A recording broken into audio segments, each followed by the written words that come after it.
Hey, Zach, what's up, going, man? Watch out now.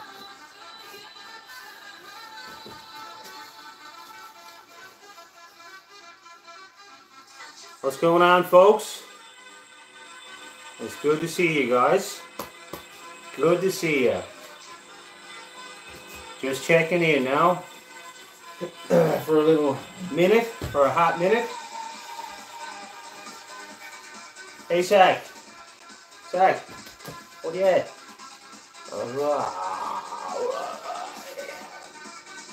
Zach's gonna come over and say hi for a second now before he goes back and lies down. See a few comments.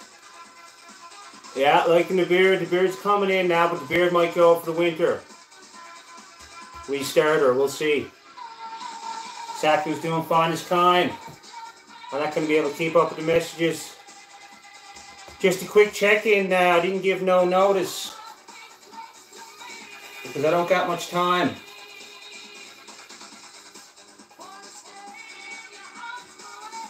Me and Saku were just having a dance party, you know?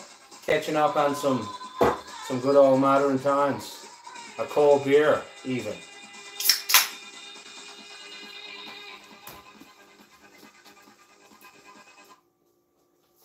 I'll pull this up now and turn off the racket.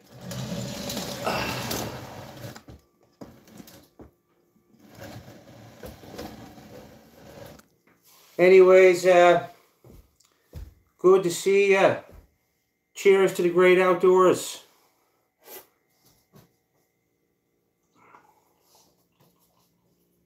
Just sitting back now. Been out of the bush for a couple days. Got a shower, you know, had a couple good feeds, a grub. Me and Saku. Even Saku had some pizza, didn't you, Saku? You had a full slice. Didn't agree with you, but it was good. Oh my.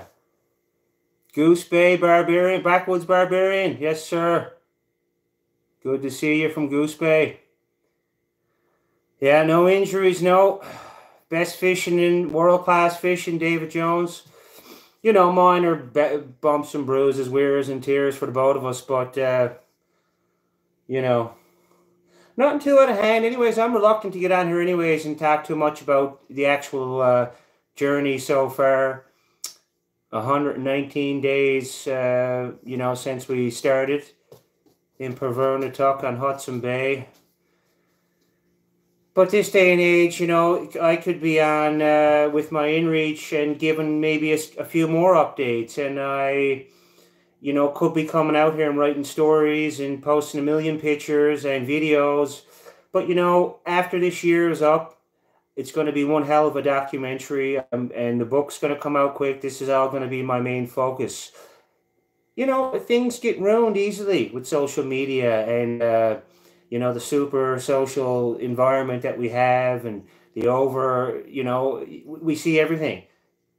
You go on Facebook, I can get on here and make a few posts and then that's it. I ruined half the story, right? So we don't want to do that. I mean, I'm still going to continue with updates and I do put a bit of information in there. You know, I put the updates on Facebook. You know, I'm just doing this from the inReach. It goes right to Facebook. I can't see any of your comments on any of the platforms, but I really do appreciate them. So thanks a lot.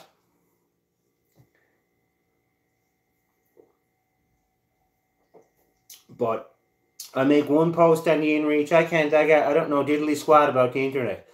But I make a post and then Heather, my, you know, beautiful, wonderful, helpful wife back home, just makes the post and puts that on Instagram. Then she puts it on YouTube and LinkedIn and a couple other platforms that I'm on. So, you know, that's the gist of it. But we don't want too much, just enough to let you know what's going on. And it'll be good to hear about it all at the end when I can put it together in a good, or maybe it won't be me. Who knows where it's going to go, right? Who knows about that? It could go anywhere. It could be a thing that goes to TV and comes to YouTube later. We don't know, you know, but I'm just enjoying the journey now, and all that stuff will be figured out after. I want to thank, you know, my partners for the expedition. and there's a few of them there. I have some major partners, Angler Solutions, a green energy engineering company back in Newfoundland. We got Jim Yetman of YMAN Construction back home in Newfoundland. Angler Solutions and Yetman, two great individuals who, not directly related with camping and hiking. The green energy has something to do with the outdoors, but construction, I mean, other than it being an outdoor job, it's not about that. These are people who like the outdoors. There are people who go out themselves and they like what I'm doing, and we have some similar beliefs in life. So anyway, so Yetman's Construction, Wyman Construction, and Angler Solutions, and LOWA Canada, big sponsor. Look, someone knows Yetman and the boys. So LOWA Canada. Then we have Capital Subaru, the adventure vehicle. I own one now. And, it was something I got out of my own coin. It was nothing to do with Subaru. But, now we have a good relationship, and we had one before. But they were happy that I eventually chose to get one there a little while back, and had a good opportunity. And so anyways, not here to talk about Subarus, but it's good. That's another major sponsor of me, Capital Subaru, and then my patrons are huge supporters. So, then I have some minor partners who are also a huge part of the expedition. Lure of the North, out of Ontario, and we have the Kokatat dry suit. I used one of those. So, the Happy Yak is on as well. And, I don't want to miss anyone right now because there's always lots ticking around. And me, chasing my, my passion of adventures and expeditions and documenting them. I have so much footage now. When Heather gets up, I got to give her memory cards to send home because, they got to be protected. Knock on wood that shit doesn't go down with them, but those puppies got to be looked after. So, but I love getting out and doing that. So again, it wasn't hard to do without the support of many of the folks here on YouTube. And, people who have read the book and haven't found YouTube, or maybe just found it. People who found me with Bell TV. People who found me through my speaking engagements. I appreciate y'all if you're here this evening or if you watch this down the road.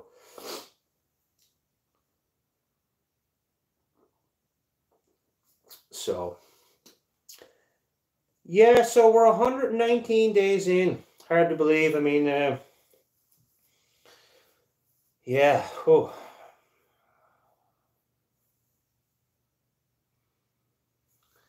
119 days.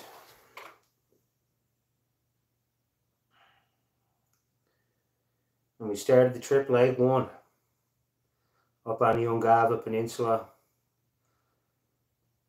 across the tundra.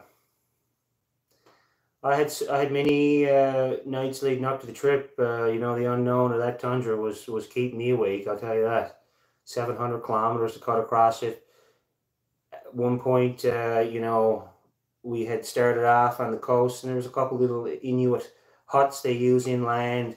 Just a small hut, maybe 10 by 12, very low to the ground to be protected against the wind.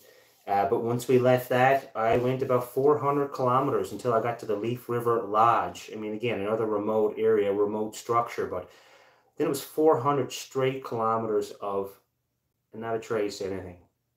Just nothing. Just raw, beautiful, immaculate wilderness up on the rolling tundra where navigation got tricky. No real big landmarks to go by. I see comments coming here, but I'm just going to go on. I'll have a glance at them. I'll do the best I can. But just, the rolling tundra, and it's tough to, it was tough to get around sometimes. You know, maybe I'm looking to get to an inlet, and I'm looking at the map, and there's this, I see a little hill on the map, but there's little mounds everywhere. Nothing really stands out. So we picked our way through and found a few little twigs of wood here and there, like the little dwarf birch. I did have I had 2 liters of gas with me, I believe it was, white gas with my stove there, the naphtha fuel. But I was gathering sticks up as much as I can. A good fella there, I spoke to him, Before the trip, a hunter, told me you'll find a bit of wood here and there. You know, you go far from the river, there's not as much, but the dwarf birch, it does grow close to the river, and on the Kugaluk, it's a tough one to say, river, I had a few fires, you know, so it was grand. But it's the old dwarf birch, and geez, you get the fire going, light the match, and she's gone like gasoline right away. And you got to get the pan on her as quick as you can, and if you turn your back, it's gone out stone cold.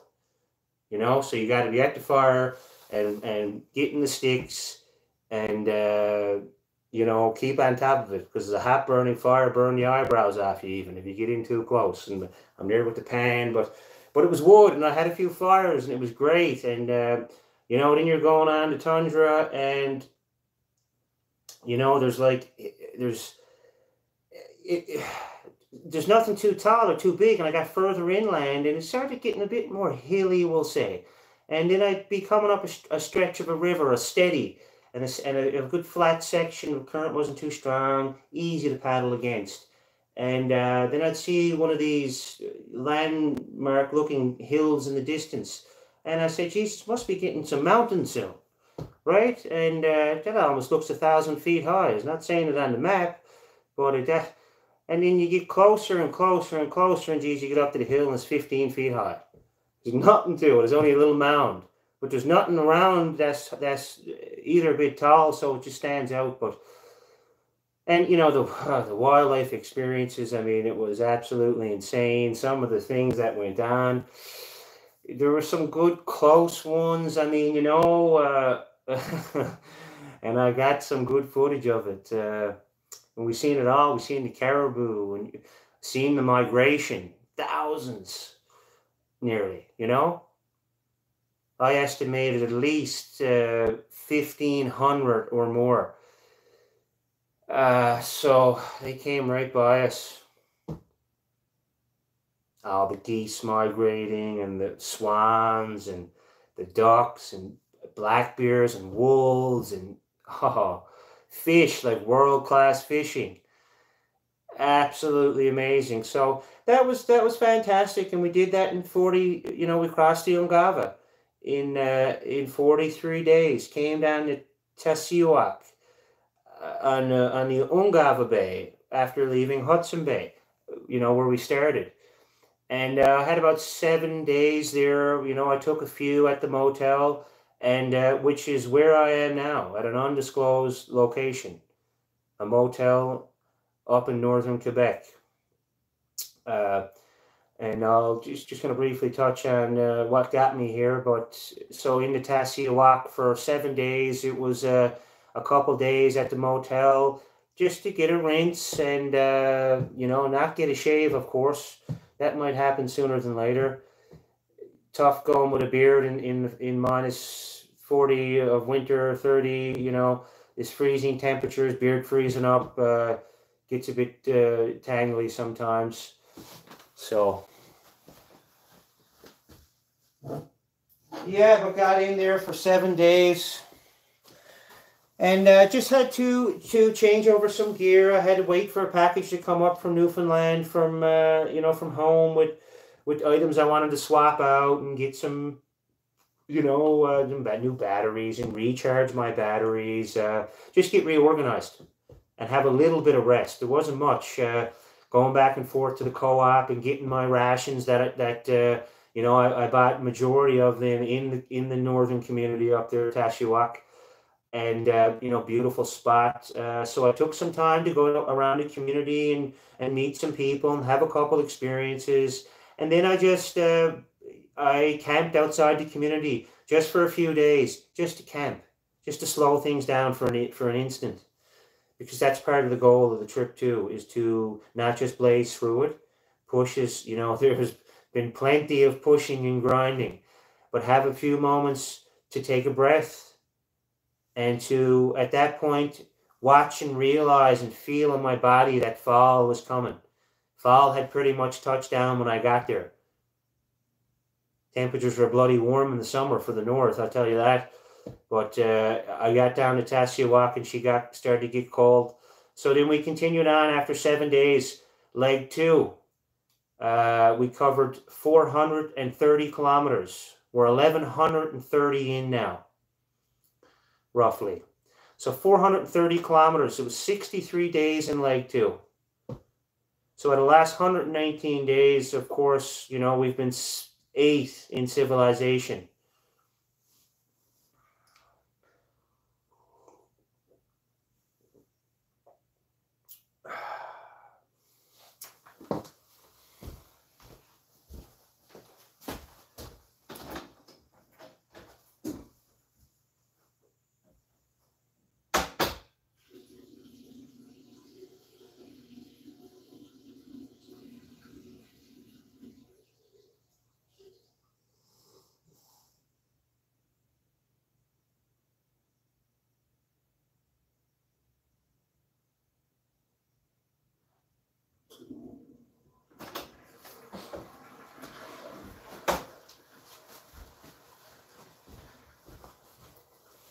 Sorry about that.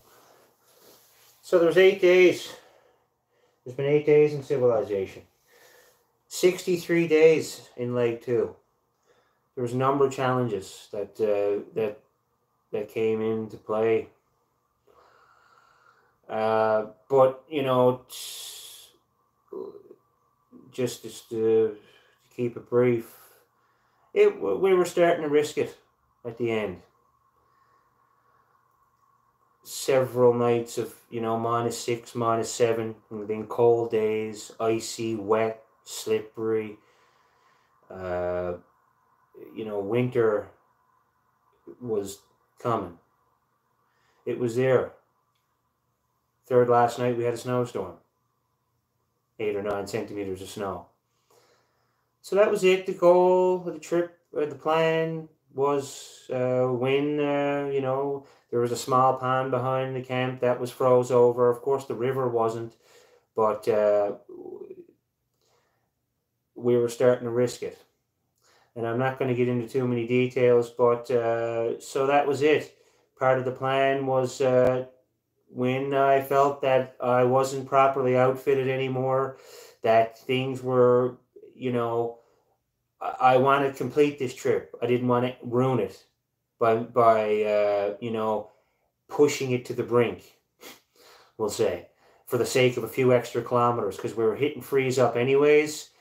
And so we were 200 kilometers shy of where I was going to get resupplied. Part of the plan was to have a bit of an air taxi there, simple service, and so that's what happened. So I'll be going back to start at that point. We were 200 kilometers from the closest civilization. So I'll be going right back to that campsite. I'll be touching the tree, and I'll be digging down the snow and getting a few partridge berries that I know they're there in the patch. And we'll be going on. So no, we'll go back and we'll go leave from that campsite and continue on throughout the winter. But that's it. So we're just in a community now, just having a couple nights here at a motel, and you know, in a beautiful little village here. And that's it. Tomorrow I'm heading back to the bush again. There's enough of this. Me and Saku are going out for a week until my wife comes to meet me. I haven't seen Heather in nearly 5 months now. Big sacrifice. Hasn't been easy, you know, but that's a part of, you know, chasing a passion and living life, is you got to make a few sacrifices. So things are going well. It's working out fine as kind. We have, you know, we didn't think there'd be any issues, and there hasn't been. So she'll be coming up, and she'll be, I'll come out of the woods again. After, I just want to go out now and find a quiet spot away from the racket. And there's up here in these northern communities, and there's dogs going around left, right, and center, and coming up and to the tent. And Saku's a bit funny with all these random dogs. Gonna get tucked away, nice quiet place. Watch the ice start to thicken. Watch the winter get blanketed in winter blanket the land in snow. It's already begun up here now. There's a lake there, a kilometer long. I was down walking on it this afternoon. I wouldn't walk out in the middle, but it's froze over. Winter's here. So, but I'm just going to go out and check it with the accent every day on a lake that I've chosen. And, just watch it all develop. And I've wanted to see the seasons flip. I've seen summer and the migrations to the north, then the migrations of all the birds south as I was going south, me and Sack. And now we're seeing I've seen the fall and the colors of the tundra and the juniper needles falling off after they turn a great golden hue. Oh man. Hard to digest it all, it happens so quick. I barely got to digest leg 1, and I'm sitting in the hotel last night and being like, leg 2 is, there's a bit left to finish the winter, but most of it's done. And boy, oh boy. Yeah, so anyhow, so go up and watch the ice come in. And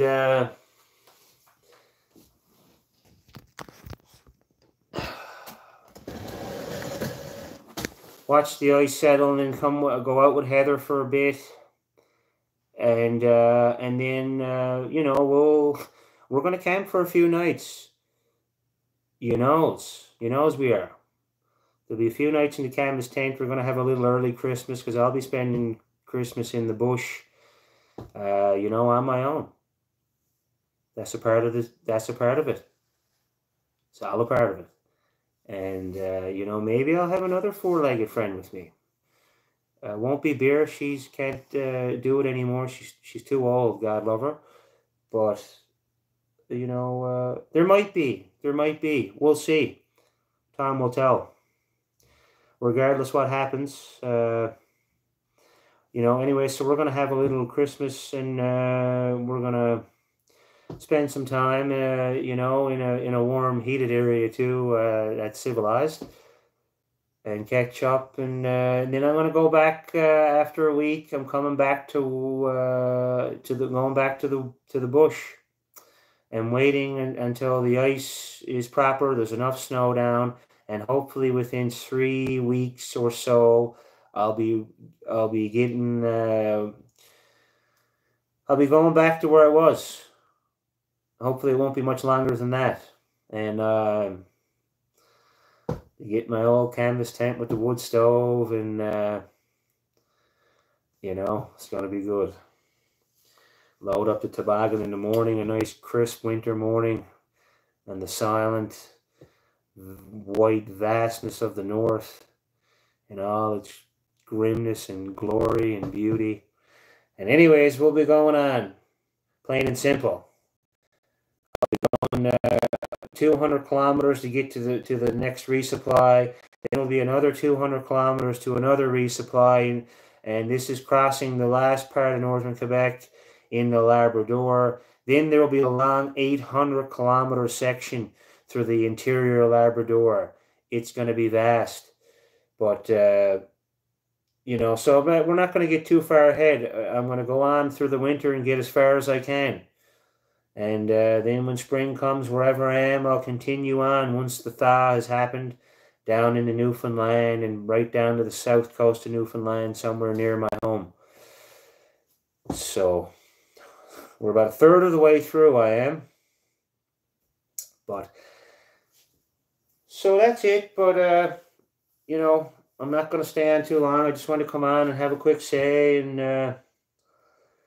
again, it wasn't no notice here. I just I've only had a bit of time to just to climatize, and it's a bit of a shock to the system for the first day, and I'm a bit out of my routine and sorts, but just rest and get a good, I had a big heavy pizza, the biggest one I could get, and if you see any flying objects, I got my eye.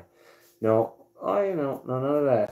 But anyways, a big old pizza, and a few beer, and I like some Pepsi. I had a Pepsi and a couple, little snacks, and that's it.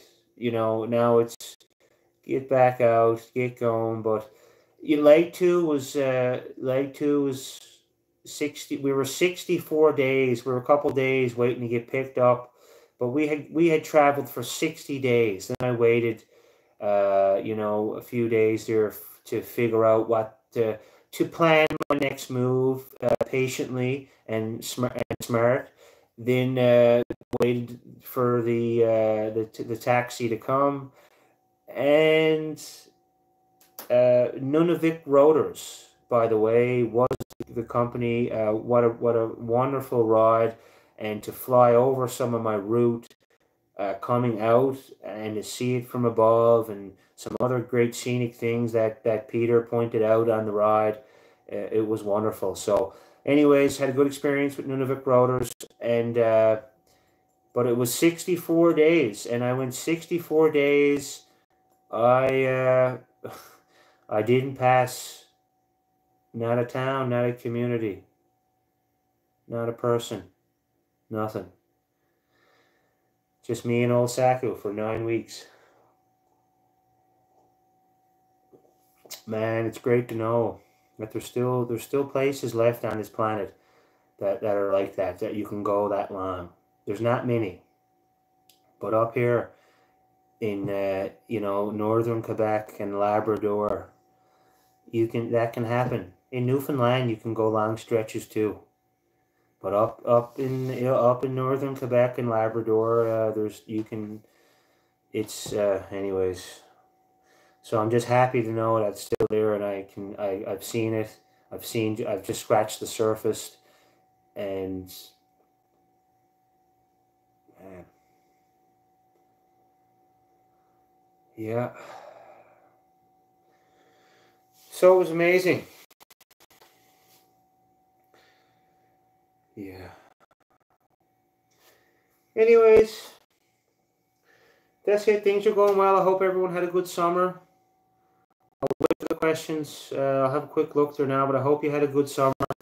And, fall and winter for some people now, depending where you're to. And I wish you the best for the rest of 2023 and all that good stuff. And yeah, I mean, later on in the spring, when I get out from the winter, I'll have to check in again.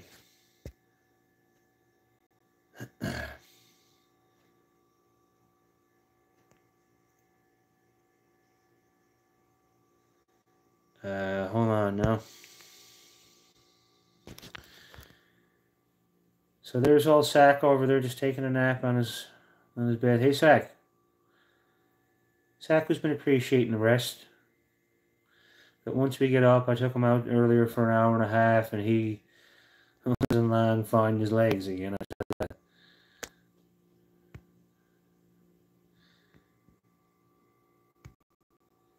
Yeah, so that's it. Saku did great. I mean, it was getting to the point where he was a bit ill outfitted too, but it is what it is. He doing well. We had wear and tear, the both of us, but whatever we went through, it's better than being back home on the couch. I guarantee you that.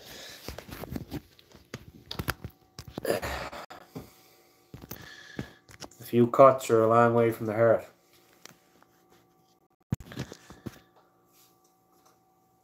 Right? Saku wasn't long forgetting about any minor injuries yet out there once he got going. Yeah, so anyways, just insane wilderness up here, and Canada's beautiful, right?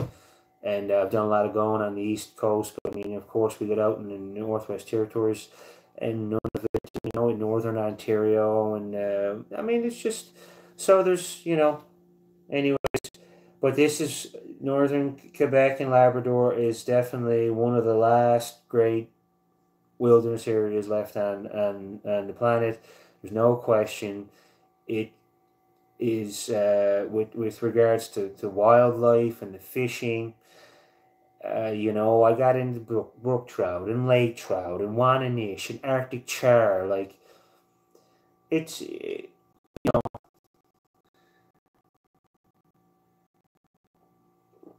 there's not too many that can rival it. I tell you that. So that's it.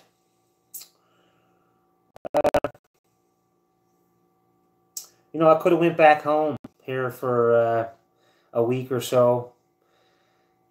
It's a long ways. It's not up. It's not close. But I could have flew back home. But that was one of the hardest parts of this trip, was leaving my home and knowing I was going for a long time, and I wasn't going in a nice soft cushy Airbnb or like I'm going out into the wilderness. And as much as I am at home out there and I can do it, and I'm never, I can always look after myself and Saku, uh, still, it was leaving. Wasn't easy. So to go back home and go out in the shed, then sit down, get the wood stove going, and have a beer and all this kind of stuff, and be with Heather for a week back home, it wouldn't be easy to leave again. So the plan was to stay up here and just wait in the bush as when the time was right for us to reconnect, like we will in a week or so. So, anyways, choked out here in the room and the heat and the dust and all this kind of stuff. First night here, I hardly slept. Right, so then I woke up the next morning and got a cold shower. I missed the cold. So I can't wait to get out now tomorrow, and I got a rabbit the last night there before we got picked up, so I got that cleaned up. It's in the freezer.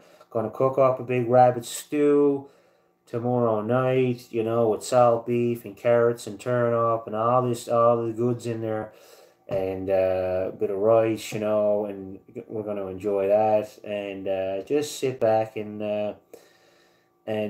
just take it easy and hibernate for a little bit, like the bears are about to do. Just live like an animal.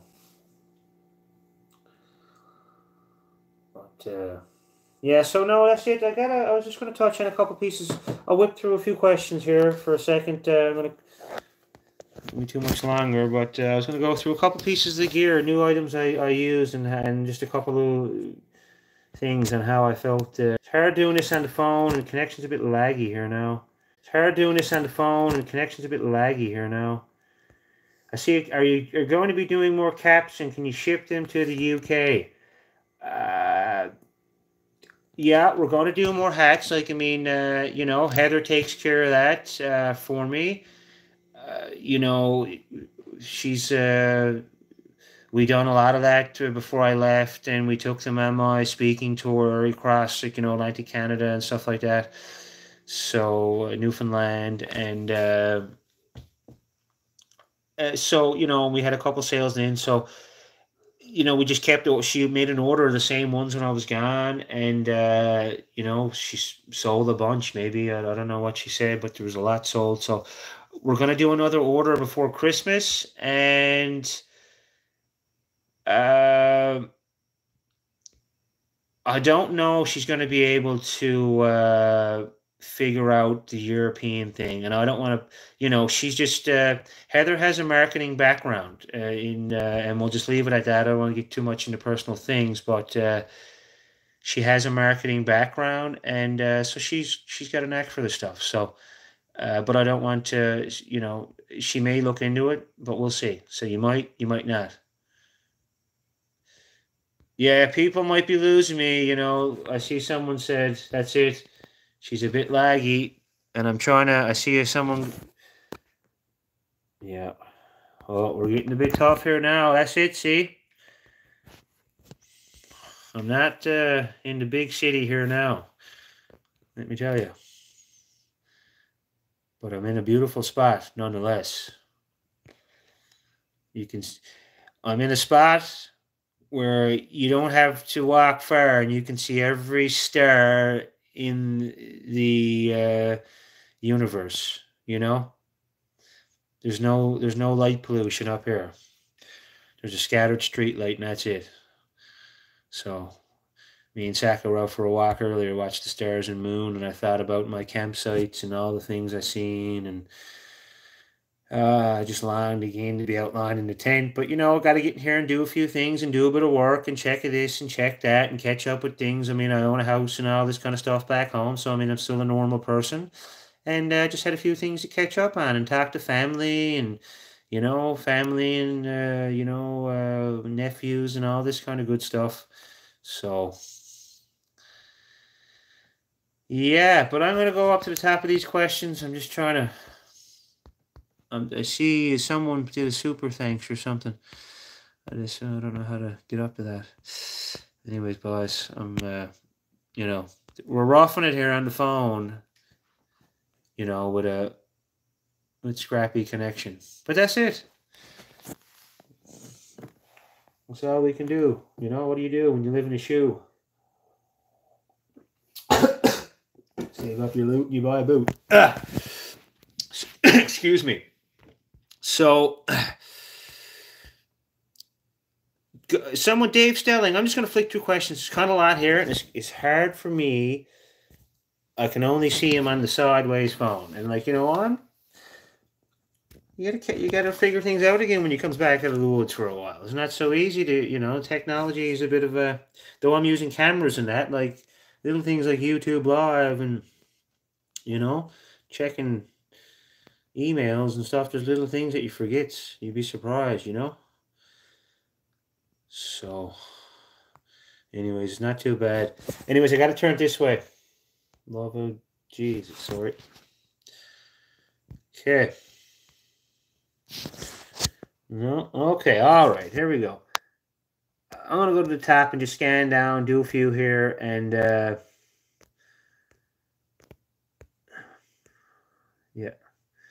yeah, right on. Thanks, guys, everyone. Someone from Whitburn. Yes, sir. Good to have you. Lakes and ponds, have they froze up yet?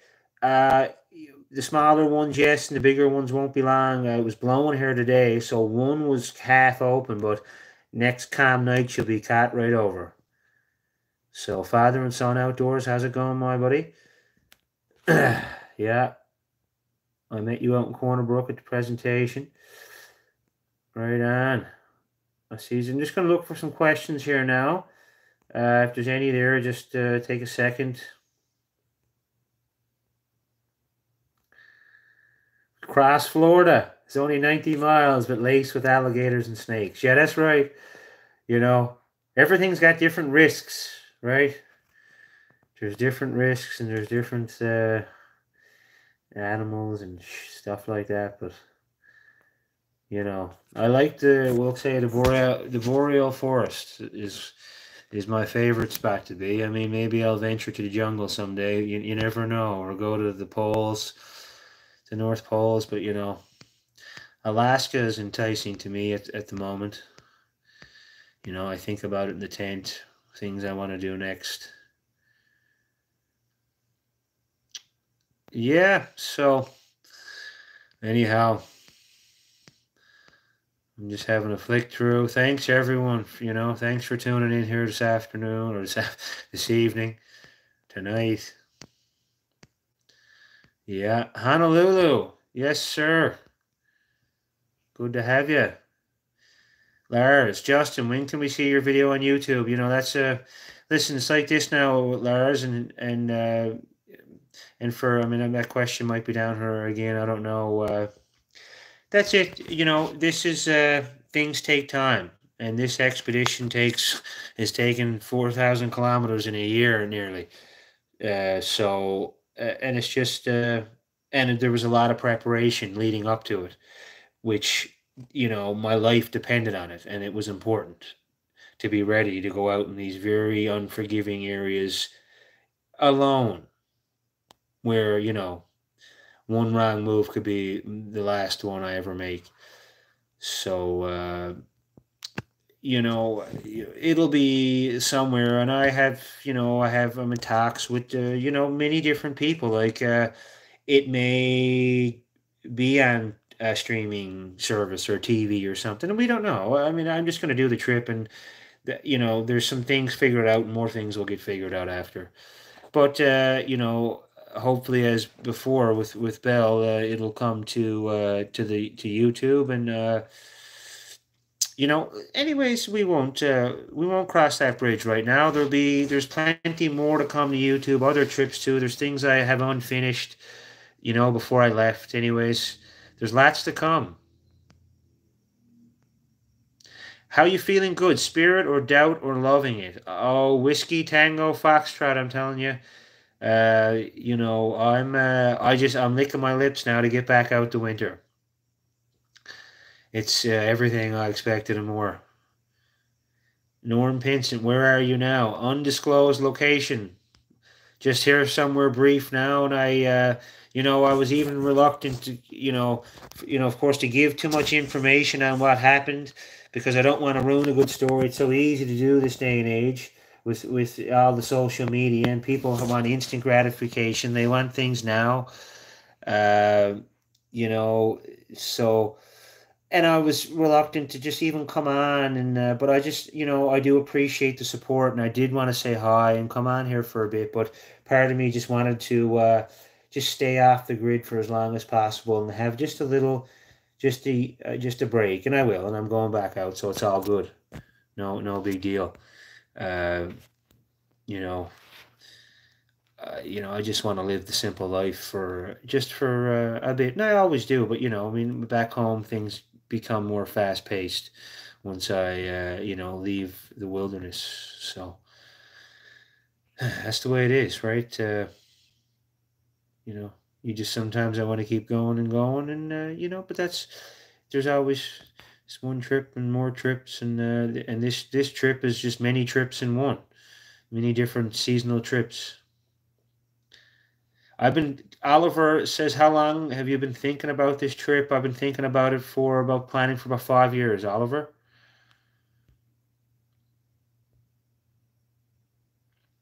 Linda Joyce, yeah, the book. There will be a book. This will all be, you know, everything's, when I get home, everything's out the window. It's all into this. And a lot of this book has been written on the trip already.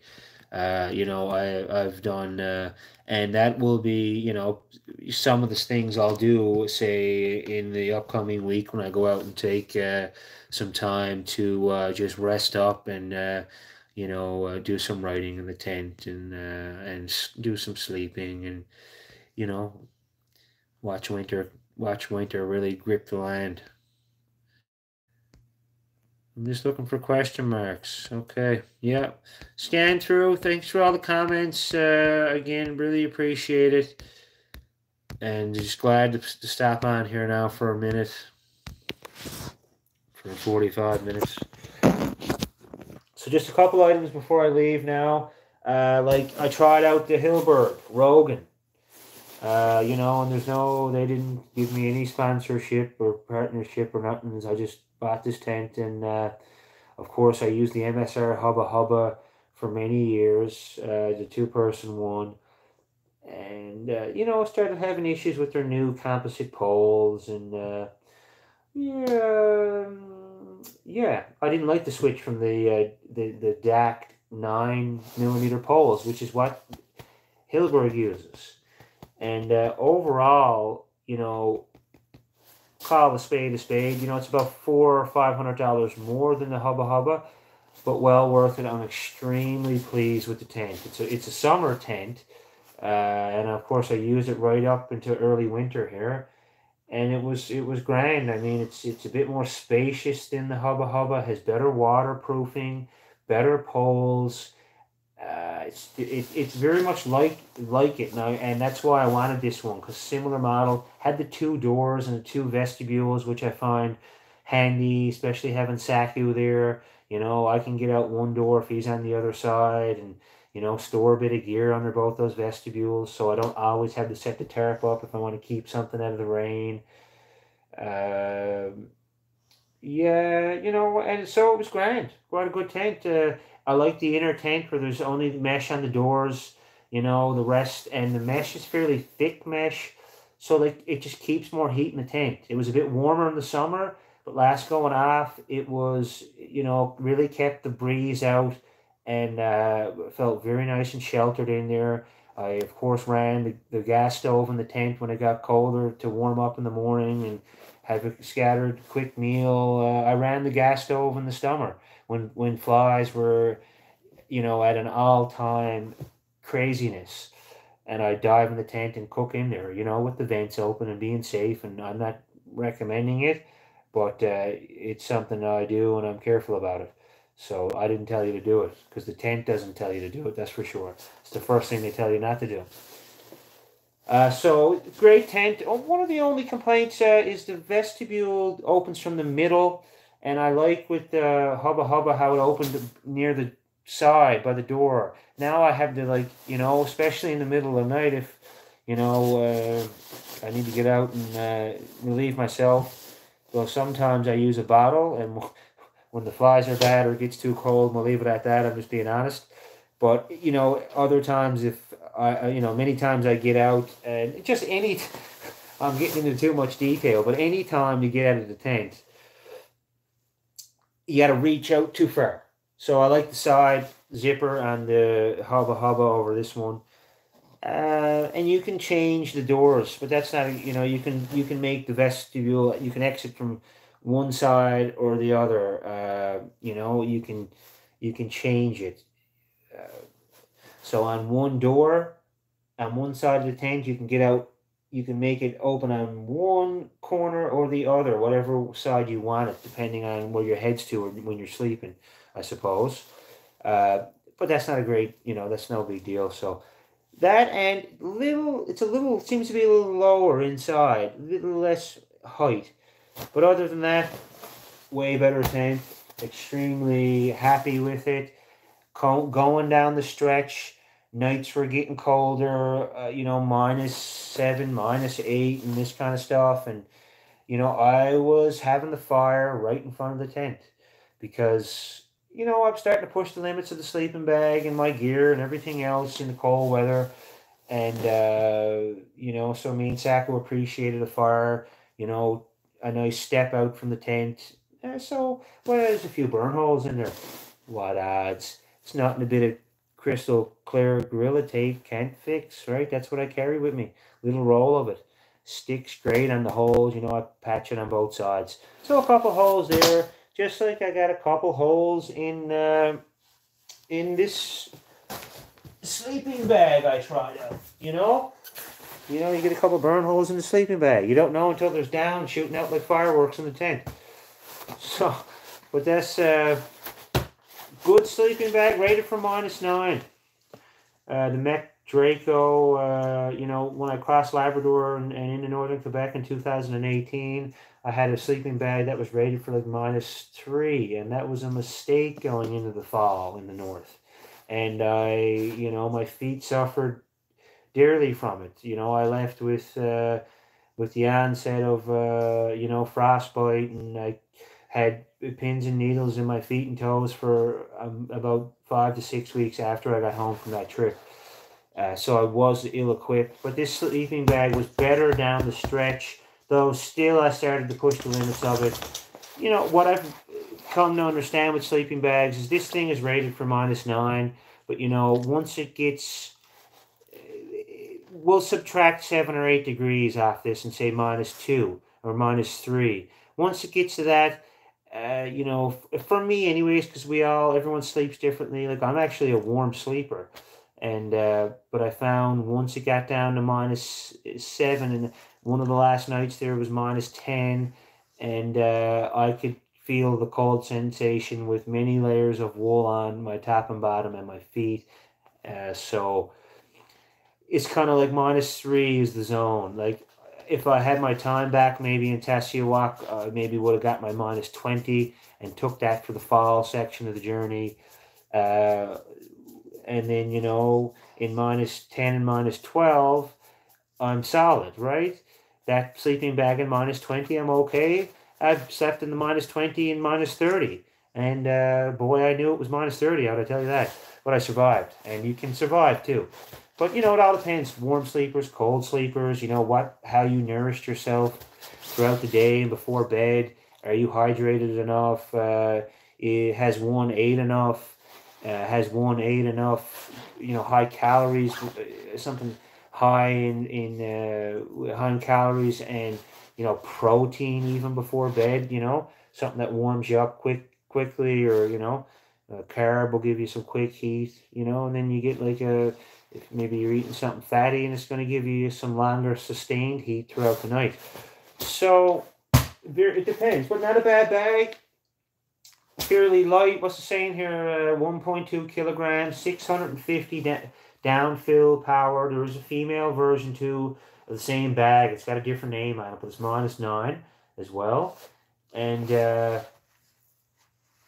yeah, good bag. Only complaint is that it before any burn holes, it was still spitting down out a bit more down was coming out than I appreciated.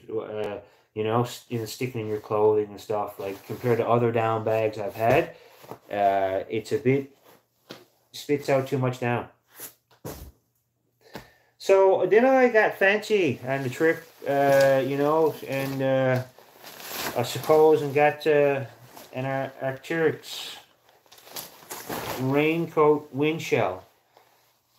And, you know, this is bought, again, you know, just outright by myself, is about $900. Whew. You know, it's a pretty penny, but it's a pretty jacket. Pretty damn good, I tell you that. I am extremely pleased with this jacket. You know, I lived in it, especially going down the stretch, but like even up the summer, like late in the day, or, you know, when it started cooling off, or when it was raining and wind, you know, before this is the Beta AR. And before this jacket, I mean, I had like a Woods Canada jacket. It was $130. That was the most expensive rain jacket I ever owned. And, you know, that got the job done in many situations. You know, but, you know, I could tell it wasn't a top-of-the-line raincoat. But with this one here, look, a burn hole right there. Anyways, but strong material. It didn't go all the way through. So... But this thing here took it to a whole nother level. I mean, any rain jacket you wear, after a few hours out in the rain, it's going to start to leak in, especially heavy rain. But, you know, and this thing did too. But, you know, an all-day mist, or just like a rain here and there, bone dry, and serious wind protection. You know, I've got the pit zips, you know, to vent me out, like, and even, like, your last going after is days where I'm paddling and it's 1 and 2 degrees out, like, there was a day, you know, -1, and I'm out there, and, though from my waist down, it's freezing by the minute, my upper body gets warm when I'm paddling and giving her for, you know, 2 or 3 hours at a time. So I just cracked the zip, the vents here, which are nice and long on the side, and great way to dump a bit of heat. So anyways, I'm pleased with it, that I finally took the plunge and got you know, because this was an important trip and I wasn't frigging around out in the middle of nowhere, far from help, I tell you that. So, really pleased with it. I lived in it, and it's a good coat. So, you know, a bit pricey, but you know, I'm hard on gear, and I don't know. I mean, that's going to last me a while yet. I'm done with it now. It'll be good for next spring and summer, and I'd say long after that. And for, you know, maybe a person only camps, you know, here and there, every other weekend, or, you know, a dozen nights of summer, or, you know, or you're just a weekend hiker, or you'll wear year round, but you're not abusing it. Like, you know, sometimes I'm just I'm just hard on things. So I feel like that jacket could last $900. You could get 9 years out of that if you're not, you're looking after it, and you're not wearing it for 365 days all day long, or something like that, right? Or doing you're not putting it through the paces too hard. So it's a great jacket. $100 a year for 9 years, and it might not last that long. Who knows? My boots, held up good. LOWAs. These are the new combat ones. They have MK2s. So solid boot. Yeah, they had a good trip. They're smoother than the baby's bottom here now. The treads are still there, but they're not as grippy. They're worn down, as not as grippy as they were. But I've just put just about 1,200 kilometers on them. Walking up numerous rivers. I think it's about, of the 1,200 kilometers, 400 downriver, about 800 upriver. So a lot of skipping rocks, and there's cuts and chunks out of the bottom from on sharp, jagged rocks. But they did a lot of going day after day after day for 119 days, even in the communities, for 7 days, walking around. They haven't stopped, these boots. So besides that, I just had a pair of sneakers with me, cross trainers, my old running sneakers. So solid boot, and they'd be good around home still. I wouldn't take them on a long expedition again, but this is a boot that lasts, and a good boot. And just a few items there. Last going off, a lot of wool on. I would have this winter wool layer. I think this is icebreaker. Then I have a summer one that I got there from Costco. A summer wool layer. No, that was my pants, or was a Costco one. I had a good merino wool icebreaker pants, winter ones. Then I had some thinner Costco summer merino ones. Then up top I had on this icebreaker one, and then I had I forget the name, Stanfield's. It was given to me by someone, a Stanfield's wool shirt. So I had two of those. Then a third one. Then this medium wool sweater. You've probably seen it in a video or a picture. I've taken this one right from Tasiawak, so it's 3 layers of wool, plus this is the fourth, or Pervernatuk, sorry. I've had this right from the beginning of the trip. Good hardy wool sweater. It's good in the summer and the cool nights, sleeping in it. Mostly just used it as a pillow in the summer. It wasn't a pillow last going off for the last month or so, I'll tell you that. So this one here is... and I picked this up before the trip. So this is another wool one. It's again a full-on sweater, but a heavier than that. It's Fall Raven. And so last going off, I have 2 of the sweaters on and 3 base layers up top, 2 balaclavas, big wool hat, and then my wind shell up top. And then I had a pair of outdoor research rain pants, wind pants down bottom, with a few layers on, and wool, a layer of wool pants and a pair of cargo pants. So it was either the outdoor research rain pants, which are torn to shreds.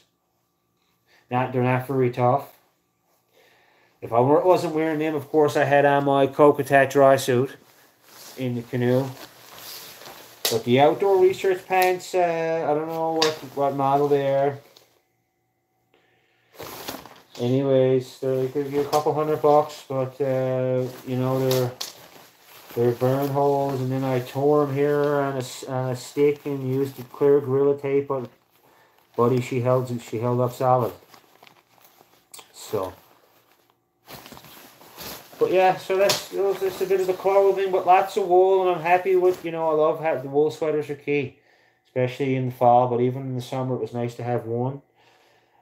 In the past I've taken fleece with me, but I've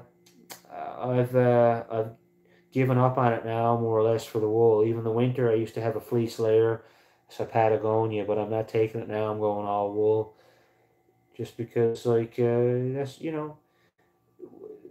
even fleece, you're going to sweat a bit more, I find, with the fleece on versus a wool sweater. If I just had on this right here and a fleece versus this and a wool sweater, the fleece is not breathing the same way. And once it gets wet, it's not warm in the same way either. So that's enough here now. I'm going to pack it in.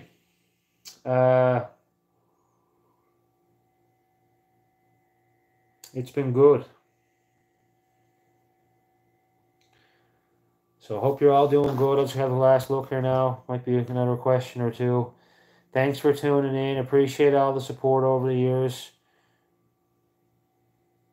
We got a super thanks. Thanks, Corey. Appreciate it. How does Saku react when you see or hear wolves? Is it similar to when a Habs fan comes across a Leafs fan? Yeah. No, but he's not. He takes it easy on him. No, there was a couple different occurrences. He reacted we seen a number of them, and he reacted differently in some different situations. One time I was surprised, but again, I'm not here to get into too much detail. Any crazy fishing stories, one that got away, it's inevitable when I'm out fishing. No word of a lie, we have consumed, at least 150 pounds of fish. A lot of fish. So much fish. A lot of grouse, number of ducks. Yeah, it's been good. Some rabbit. Some ptarmigan, partridge, So, yeah, but, of course, fish are going to get away when you're out fishing every day. But for every one I lost, I landed one that was twice as big. There's some big fish up there. I mean, that I'm casting my line in some places that's never seen a hook before. There's certain ponds and sections, for sure. I mean, of course, there's many areas like last going off. I was following a route that the Nascapi would have followed and trapped in. Of course, there's areas that have been traveled. All these areas, most of them, by the Inuit and the Innu, the Nascapi and Montagne long before me. But there's certainly little ponds and little holes and places where, where there may not have been a hook before, and so there's some big fish, and top of the line fishing. I tell you that it's good stuff. It's good fishing and hunting, right? It's important for us to get those meals, especially as the trip wears on, and you can never. I can never carry enough to once it gets real once things get real. Once I'm out there for a while, and I'm constantly going from day to day, you're gradually getting hungrier and hungrier, and so those meals from the land are huge, vital, we'll say.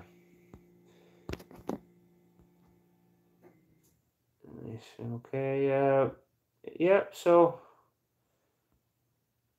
someone's getting 15 centimeters. No, I don't. someone said, "Do you get sick of fish?" And that's a common question, but you cook them a few different ways. I fry them, I boil them, I smoked them over the fire and dried them, and took some with me the following day, like trout jerky. When you're hungry, when you know, when a person gets hungry and they're out in the wilderness for a long period of time, fish is good. I tell you, fish is good, and you don't get sick of it. You can eat it endlessly. I can eat it endlessly, anyways. And when it's gone, I want more. Would you trade one of those trout for a big crab? Yes, I love crab. Absolutely. I won't. Some questions I'm not gonna read them out loud. Best way to donate to your adventures. What gets the most percentage of dollars to you directly? Oh, well, I'm gonna answer that. I mean, I appreciate if you do want to support the expedition, KBC. You can go to Patreon, and I'm giving some extra updates over there. Do a separate live video over there, and whatnot. But if you go to the link in some of my older YouTube videos, it won't be down here below here, but maybe the last movie there, documentary, The Abandoned Canoe, you'll see the PayPal link, so you can support there if you're interested, in helping out. Thank you. Yeah, so that's the only two options. You can go buy the great book I wrote a few years back.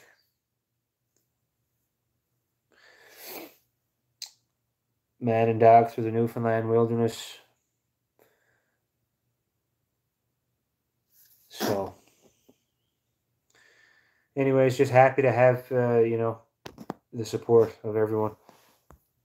So, just flicking back to the recent ones, I'm going to take off now as once I come down to San Diego.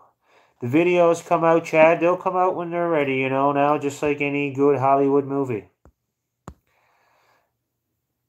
Rome wasn't built in a day.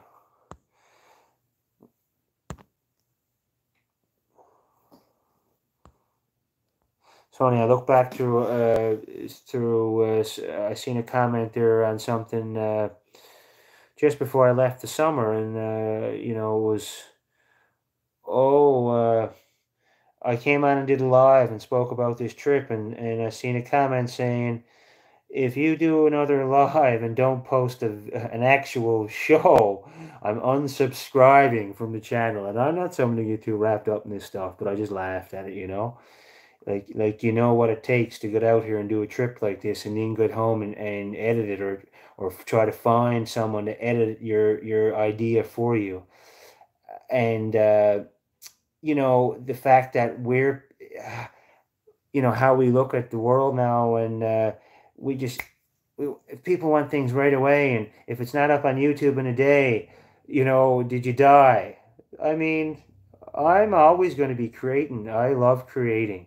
I'm like an artist at heart. I love making the videos, and I love filming them, and I love the writing and all these things, but it takes time.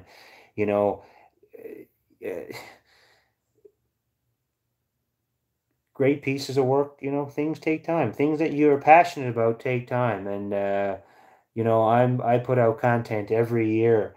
That last Abandoned Canoe video was, in fact, a 3.5 hour video that got me 3.5 million views, because I did a good job with it, and I took my time, and I didn't rush it. And that's a lot of content. 3.5 hours, and I did several videos before that, and then I took a little spell before this year-long expedition for 6 months, and some people felt that there wasn't enough, but anyways, It's funny when people, they think they know what you're thinking. They think they can tell you what to do and how to do it and what, and but nah, you got to do things the way you want to do it and how you think it should be, and take your time and do whatever you need to do. Advice is good, but just take it with a grain of salt. I go with my gut instinct, and I'm not going rushing out sloppy content because people get impatient. Uh, Anyways, so that's it. I'm just addressing random things. Just comment about newbies. Some guys consider this an insult. I don't know what that's all about. I don't know. Did I say newbie? I don't know. Joel Martin. Yeah, Mount Pro Senior High. I was substituting and teaching there, yeah. Good to hear you there. How do you charge cameras? Solar panel. There was no sweat in the summer, especially this summer in the north. There was a lot of sun, and it was, of course, I wasn't up as high as you can get, but there was darkness was about 2.5 hours, and it was very twilighty. It wasn't actually dark. So I had all systems were charged 100% most of the time, but once fall rolled around and the heavy laden skies of fall that come before winter, all systems were nearly dead there last going off. I had a little bit left in one of my cameras, things like my GoPro and my phone and things were dead for weeks. But just my Canon and my InReach had a bit of charge left, and of course the InReach has to be charged. It's very important to keep it charged at all times, to get me to arrange my ride to get out of there. And I have a satellite phone too, but only so much battery for that as well, and I can't charge that in the field because it doesn't charge by USB. So anyway, so charging, yeah, it went down the shitter there last going off, but it's tough in the fall. It really is. Where's that tooth of yours? Yeah, it's over there. It is in the case where it normally is when I'm in the woods or at home. And most times it's not in too much. Every now and then I'll put it in for special occasions, or when I first come into the community, I'll put it in for fun. Saku's doing great. People are asking. I addressed that earlier. Have to flick back, but he had he's done well. So I'd say he's living a dog dream. I mean, he's on the go in the woods. A dog like Saku, an active outdoor dog. He's out there, grinding away, chasing partridge all over the place. He was there at one point down one of the rivers, non-stop, to the point where I had to tone him down because he was wearing himself out. Too many partridge on the riverbanks.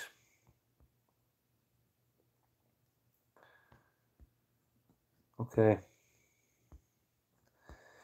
All right. Yeah, I'll see a couple questions, but I already answered them.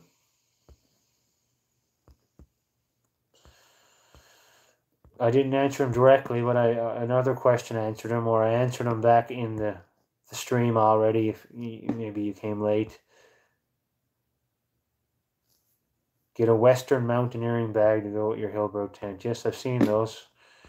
That's it. Gear. There's so much gear. Gear is a thing where it's endless, and a lot of it's precious. The most important thing for me is just getting gear and getting out, and putting things through the test. When I complete this book, I'm going to have a list of all the gear I use throughout the year and how all the pieces of gear performed. So, any books with you? I had the books are on my phone, downloaded on the phone. So when the phone dies, I lose my book. But then I do a lot of writing and stuff like that. On the first leg, I had a book with me, a hard copy book, but I didn't take one on the second section.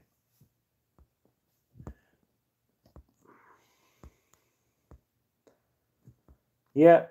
Anyways, I think I'm back through all of them. I'm back to where I started here now.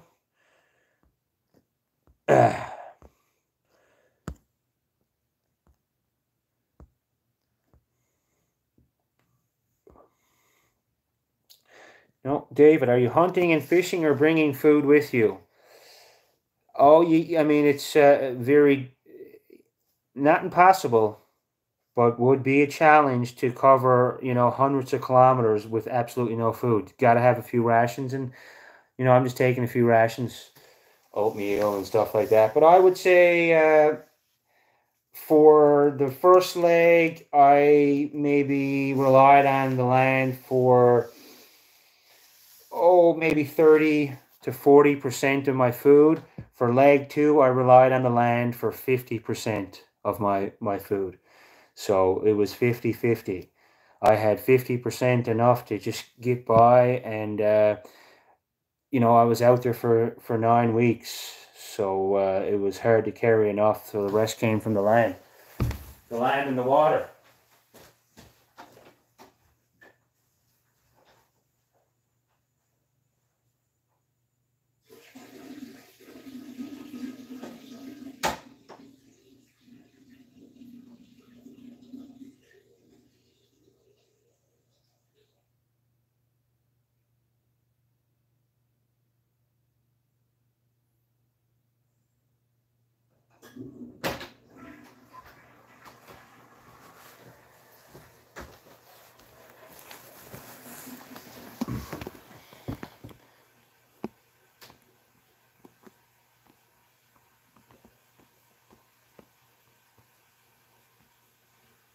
Need a pee bottle, yeah.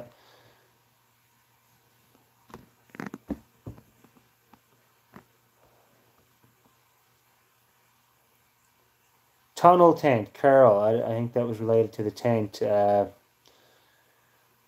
It's not a tunnel tent; it's a dome tent. The Rogan. So, or maybe I said tunnel tent. I'm going back a little ways now. Tunnel tent could have the couple situations there up on the tundra where tunnel tent may have been better, but I pushed the limits of the dome, and yeah, we'll leave it at that. I love the 2 doors. It's good for viewing experiences in the morning and the evening when you're laying back in the tent. It's also good when you're on the Hudson Bay coast and there could be a polar bear nearby. Having 2 doors is important. Every white rock I seen in the first couple of weeks was examining hard from a distance with binoculars. It's glaring, looking white. Because polar bears were on the coast up there on Hudson Bay. So the gun was loaded and close, had some beer spray, and I had Saku there as the old alarm system, and his scent as well. Good for keeping animals away sometimes.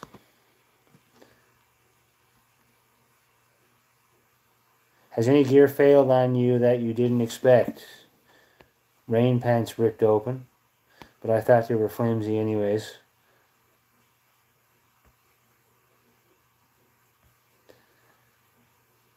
No. The canoe was solid too. The alley canoe, I mean, it's been great. A couple minor things, but overall good.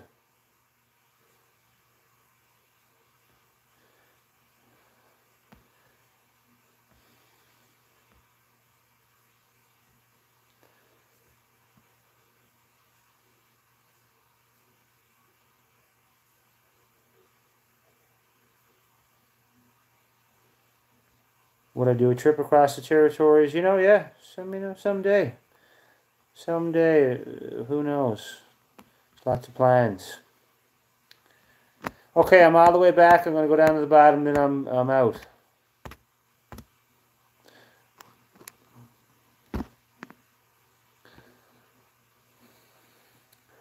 Trying to think of something that might have failed for me so far, a piece of gear, but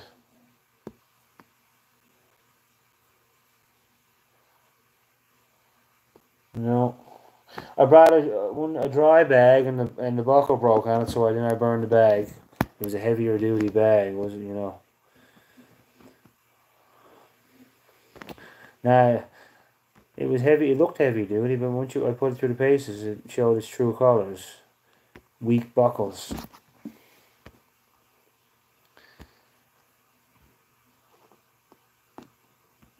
Okay, next refer to understanding. Okay, there's a few more questions. I'm just gonna. Someone from Botwood, what's on the go? Geez, number of questions.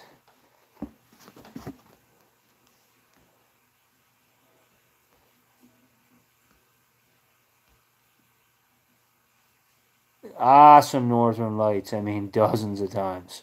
Seen a comment there. Insane, insane.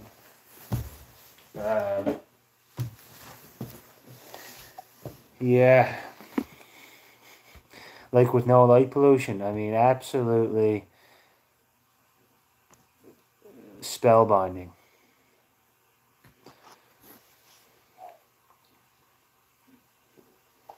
Oh, Rory Bory. Dancing away up there.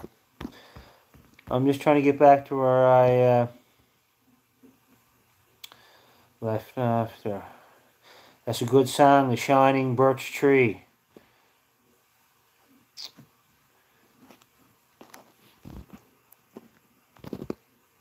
If you want to look it up. Geez, I forget his name. Shining Birch Tree. And old Rory Bory starts drifting around. Anyways, there's good songs. On the phone there has a few tunes until she dies. A couple classic tunes, you know. Maybe a tune in the morning or something, or a tune or two in the evening. Ration it out like the oatmeal. Good old Newfoundland traditional Irish tune, or it could be AC/DC. Or it could be Dance Mix 95, or it could be Bob Dylan. Or it could be Lord Huron.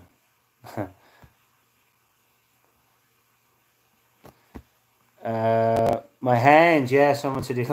And I've been scrubbing. I've got, you know, a couple showers since I've been here for a couple nights. But that's it, you know. No point in washing too hard. A lot of that's from holding the pot and drinking, you know, partridge soup, grouse soup, fish soup, duck soup. That's it. Oh, I'm just every time I hit something, and it goes back to the bottom question. This is very difficult to navigate here on the phone. Someone wants me to reveal my location, but that won't be happening. I just want to get back in the woods and forget about civilization, to be honest with you.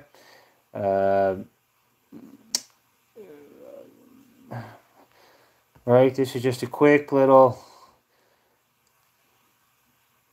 refresher at the motel.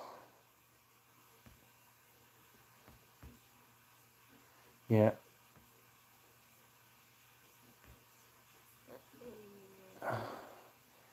Okay, yeah, so I'm just scrolling down here now. I got a minute here this evening, so I'll answer the questions there.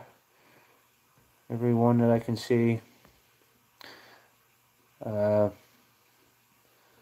the least I can do for, you know, for you folks watching the videos and watching all the ads for longer than 15 seconds. Because what's the good then if you don't watch the ads? You're watching it all for free.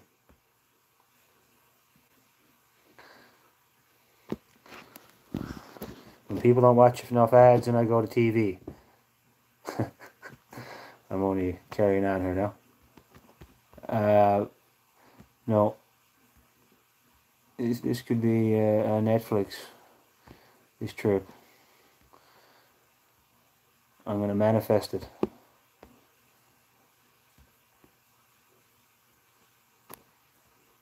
Yeah.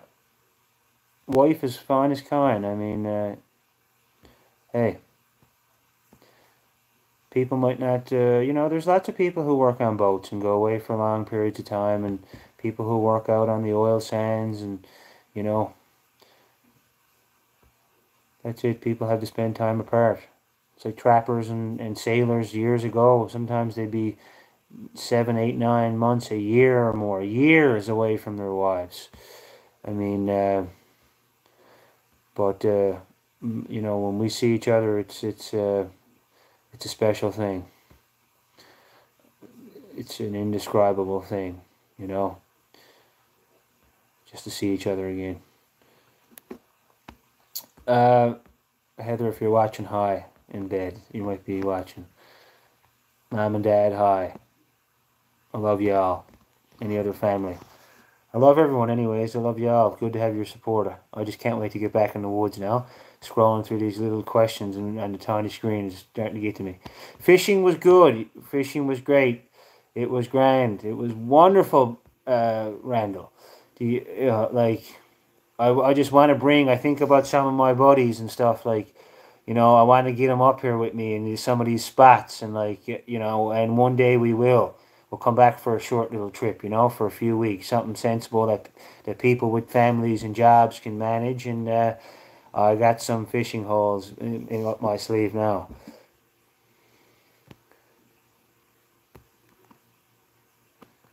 I answered the music question. I didn't see it, but I see it there now. Yeah, just scattered, you know, hard to... Music eats up the battery. Always singing in the canoe. Singing my way up the river, down the river, across the lakes. Right? Not always, but I mean, the longer I'm out there on my own, the more I sing, I suppose. Sing myself, you know, some Ryan's Fancy or something like that, right?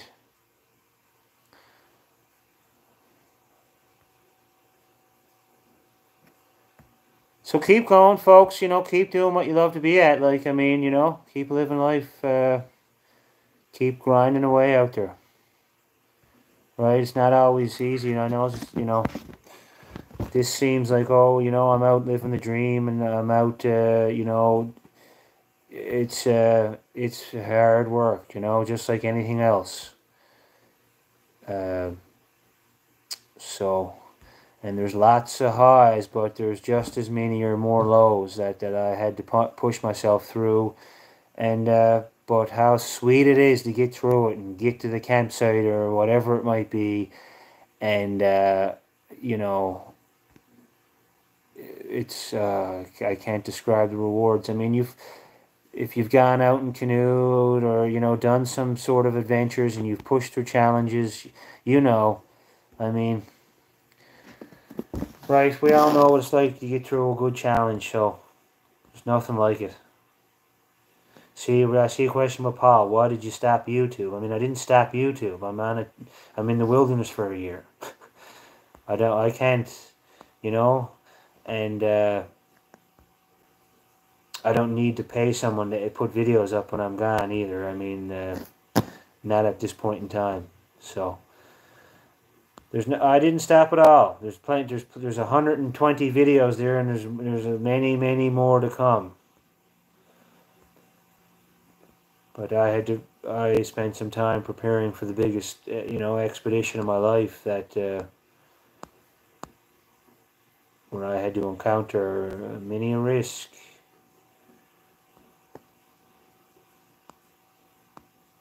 This is me. Are you home?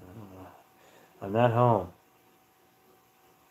Do you have a limit for yourself if you cannot seem to find enough food to keep going? No, I mean, I could have, I had, you know, I can hunt and fish and get by, and I can go out and squat around and eke my way along, and and do a bit of a you know a bit of an alone type thing, squat around and get a bit of grub and stuff like that. But to cover a serious distance, I want to have you want to have some extra nourishment on hand. I do, anyways. Speaking for myself. So the just getting to the resupply. I mean, I could have kept going out there then, but winter was here, and so I come out and get outfitted as the plan was. And I've often on trips finished with no food left. I've That's happened. That's happened at times. So I've been there. Yeah, and so I mean, hunger is my old friend, and you. I'm used to it. I don't mind it. It's illuminating. A good taste of hunger.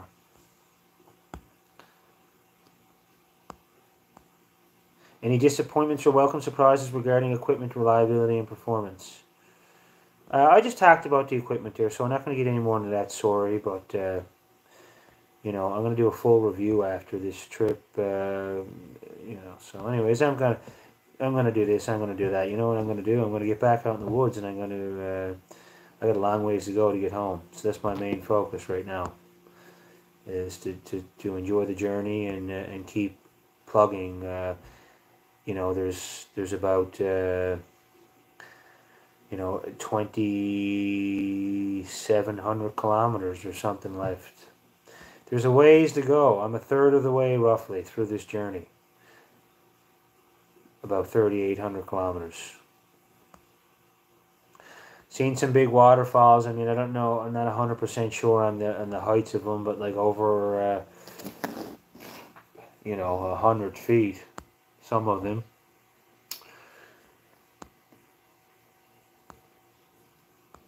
Yeah, my hands are fine. What's the approximate weight of your rations for the next leg? How many days do you plan should you hit a dry spot on land resources? So anyways, more or less, I'll be taking, I got 200 kilometers to cover to finish off where I was there. So 200 kilometers in the winter. So that could winter travel is interesting. So I don't. These are numbers that I don't have figured out yet. Right, it'll be roughly in the winter time. I have about between 2.5 and 3 pounds of food a day. I'm gonna leave it at that. Sometimes it's tough to explain things that haven't happened yet. So, action before words. Right, I'm just getting on talking about some things that have happened now. The future will be what it becomes. I described my hotel room experience, I think, earlier. It's a bit strange, no doubt. It's too warm, it's too dusty. I gotta open the window and it's -9 out.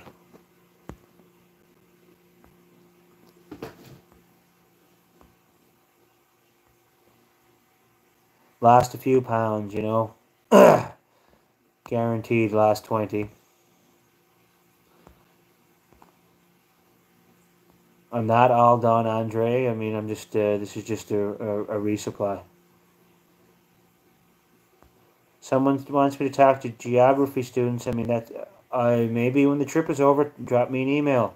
We can arrange something. I'll be going off grid now for 6 months in another few weeks. And I won't be back until then. This will be the longest off-grid section. The winter will be the longest time I'll be immersed in the bush. I could be in there for longer than 100 days.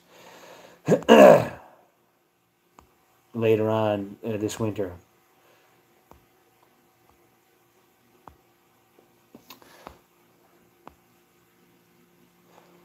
Okay, I'm almost caught up. Saku had enough. Saku's food. Someone said there's Saku, Carl. He had a Nookshook professional dog food 32, like their high performance mix there, so he was fine. I mean, of course, I had to ration his food out as well, and he was getting, a percentage of the fishing game. Of course, he's smaller than me, not as much, but he was getting a fair chunk, and he was getting bones, and he was getting, he gets the heads and the feet, as soon as I kill a grouse. Raw head down the hatch. Reaching middle age. I'm 35. Someone's getting on with age here.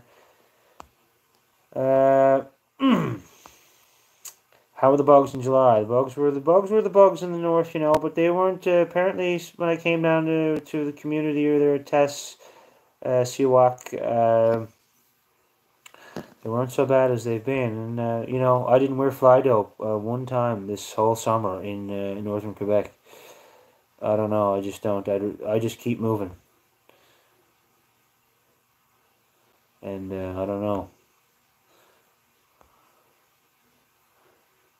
You get a few bites. They don't bother me too much. Flies are flies. That's the part of going out in the woods. Sometimes, people put too much emphasis on flies, in my humble, honest opinion. Beer is 10 years old now, or just about. Yeah, she's 10.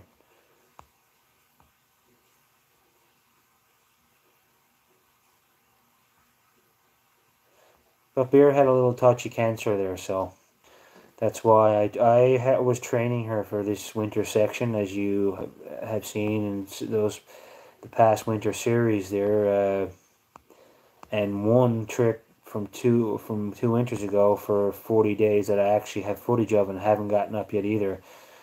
So she had a number of trips out, but unfortunately just got a bit sick. She's fine, she's over it, but her best days are behind her, especially pulling around heavy weighted sleds. Weight loss is inevitable, especially on your own, having to do everything. Maybe if I killed a black bear full of fat or something, and there was a few of them out there too that looked pretty juicy.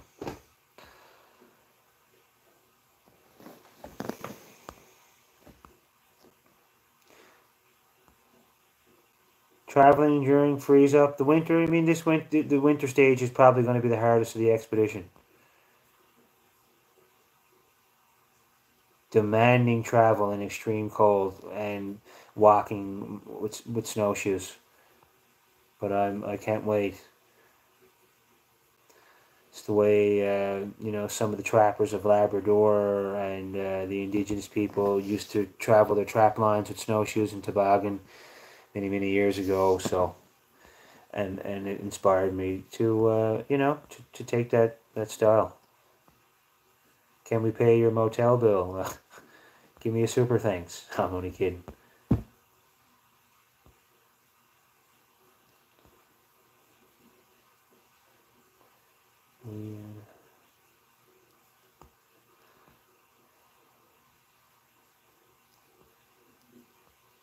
Yeah.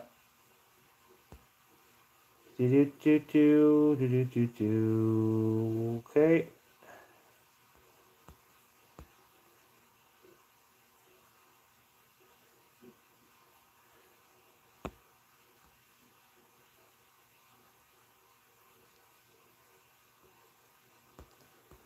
Okay, I'm just scrolling down anyways. Stop staring at me.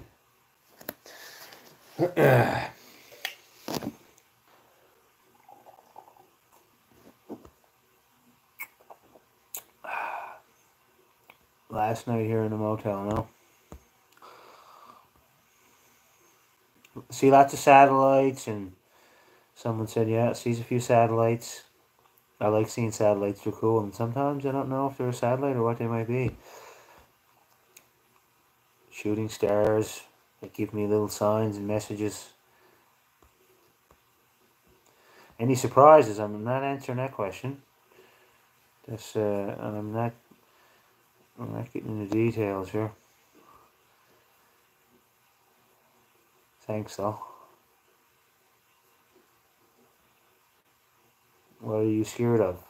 Well, I don't know. I'm not scared of anything. It's just a mindset.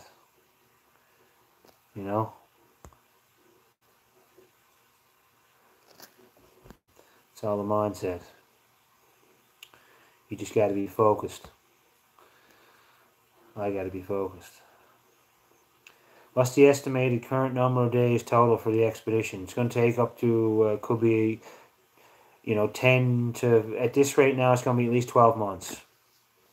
We're 119 days in, but that, every day, even a day here, if I don't go back home, every day counts until I get home, because though this is, I'm here fiddling with gear, fixing some gear, doing things with, to get rid of gear and what things I'm going to get rid of for the winter and decisions to be made. So the expedition is every day.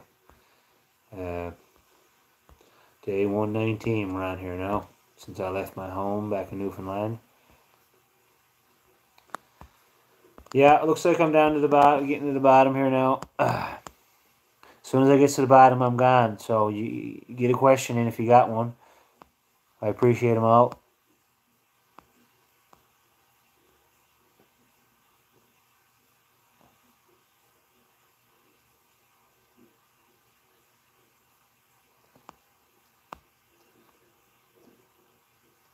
We got a Grand Falls hometown over there. Good to have you.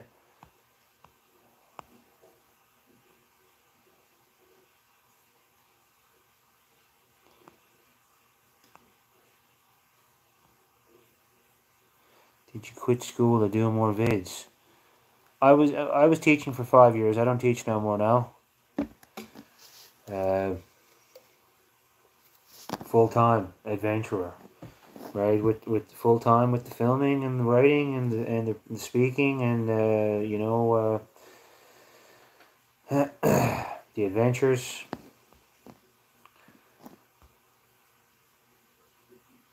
6,000 calories a day. Yeah, there's gonna be a lot of calories going down the hatch in the winter. I'll be eating butter, spoonfuls of it. It's going to be very demanding on the body.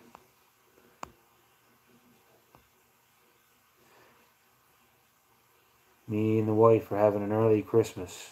I see something there about Christmas with the wife.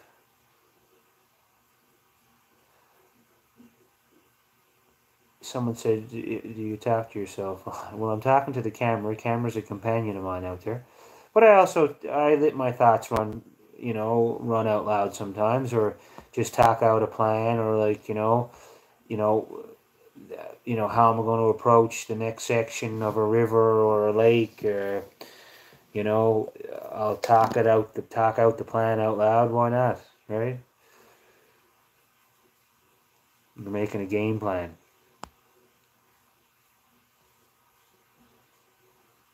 Grouses can be hunted in the winter, yes.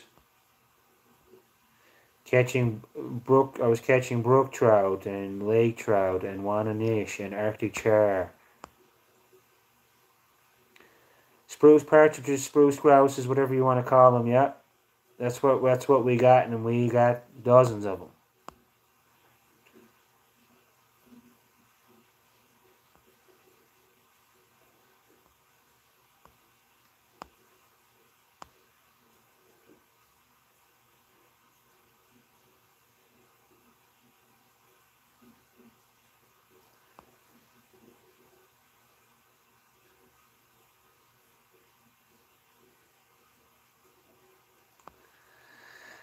Yeah, well, anyways, that's it. Best way to hit you up with messages while you're tripping along. There's no way to hit me up with a message. I can't see any internet. I can't see any messages, any comments on any platform, but I appreciate them all. I'm off grid 100%. It's the way I want it. What do you miss the most when away from nature? just the peace and quiet of it, the simplicity of everything. And it's just interesting. There's so many, you know, there's always something to catch your eye and something to find, and a track here and a track there, and you know, it's a berry there, you know, a nice looking tree or an interesting looking rock, you know. Saku's not going to go in the winter. He's too cold.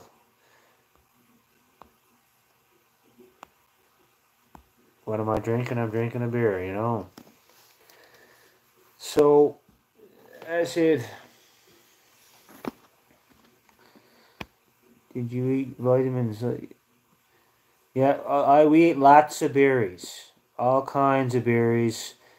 Last going off, it was a very good fall for partridge berries. We called them in Newfoundland. You know, I think up here in northern Quebec and Labrador, they call them red berries.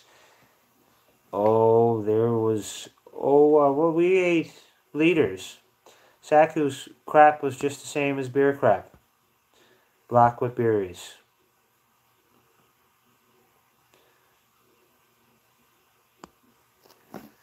Okay, well that's it. I'm down to the bottom.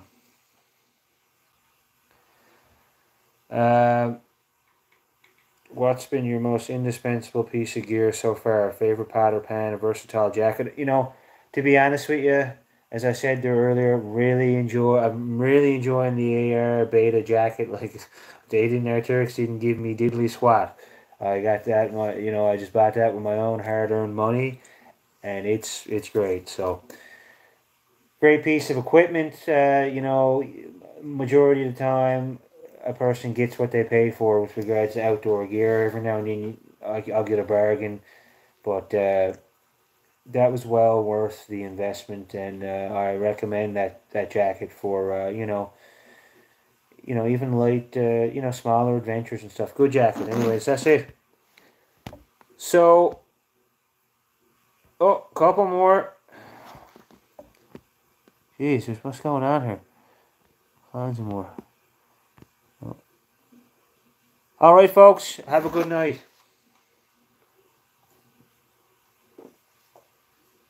All the best for the rest of 2023. Happy, merry, early Christmas, and merry early Christmas, and a happy 2024 when she comes. I'll be in the woods with a couple of sparklers going, celebrating New Year's. And Christmas time, I'll be drinking hot chocolate and eating chocolate, and I'll be saving a nice stash of it for Christmas, and having a little nip of rum. I'm going to have to bring that along for Christmas. And it'll be magical.